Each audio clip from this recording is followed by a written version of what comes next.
सौभाग्य जे राष्ट्रीय अध्यक्ष नितिन नवीन जी सभापति हला प्रथम थर राज्य कार्यकाल को आसिले उड़ीसा प्रदेश को आसिले महाप्रभु जगन्नाथ आशीर्वाद भिक्षा कले उड़ीसार लोकंकर पूर्णांग किंतु विकास हो पार से प्रभु जगन्नाथ निकट में सी प्रार्थना कले एवं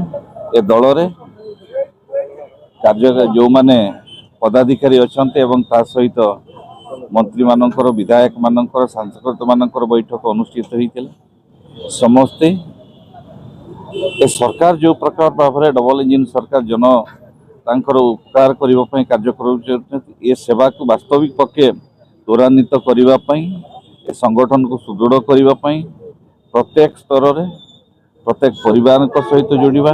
प्रत्येक समुदाय सहित जोड़ा प्रत्येक गोष्ठी सहित जोड़ा एवं समस्त को ए डबल इंजिन सरकार विकास धारा को लोकों निकट में पहुँचाइवाई